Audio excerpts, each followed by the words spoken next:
Clark, this 1951 Frazer Manhattan has to be one of the rarest cars in the collection. That is true. The Kaiser name was around for only a decade, but it sure added some stylistic elements that were far beyond its short time period. It was one of the first to have a full instrument crash pad. It also was one of the first to introduce dual tail lights, meaning it operated both as a stop and as directional and safety monitors as well. In addition, one of the stylistic elements of this was that the window frames did not go down. That is how they were when the top was down. So it was a convertible, but it kind of wasn't totally open to the elements. You had that little bit of chrome reminding you that you know, you weren't totally free out there in the wind. Yeah, always some chrome around you in that one.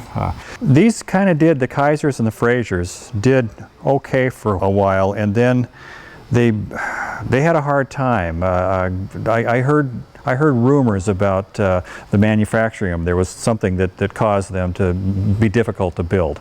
Well, one of the problems that Frazer faced was getting steel, which GM had undergone purportedly great efforts to prevent them from getting steel. Yeah, it's one of those rumors, but may be true.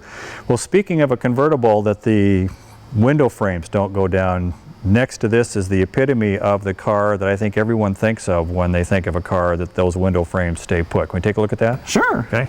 A 1950 Nash Rambler custom Landau convertible. It's a mouthful, but it's also really gorgeous and very unique. I think the American automotive industry only made one model of something like this.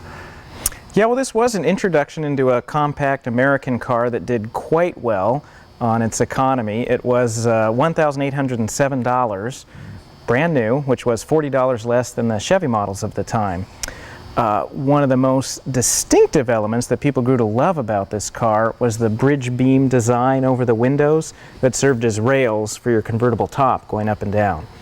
Do you think anybody back then went, well, you know, this is a nice Chevrolet convertible, but we can get that Nash for $40 less. I wonder if that worked. It's hard to believe, but yeah, back in 1950, that was a sales marketing tool for them. Yeah, maybe back then somebody made 40 bucks a week on their job, so yeah. it was a big deal.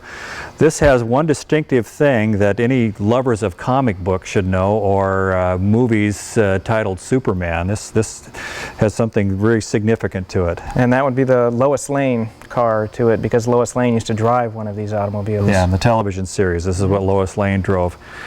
This body style, they made 50 through 55, and then I understand in 58 they brought it back out again? In 58 they did. It was widely successful in 58. It sold more than all the other production years combined. And hey, I own one of them that was bought back then. So the size of this car is very small for that particular era. But now we think of a car this size as pretty normal, or even kind of big. I mean, it was a compact then, now it's a regular size car. Yeah, and this car had a good cruising speed of 80 miles an hour, and it still got 30 miles to the gallon. Wow. So if they brought this car out today, they probably could sell two. Not if they brought it out at the factory price. Yeah, I think they'd be selling a lot of these. Millions and millions and millions.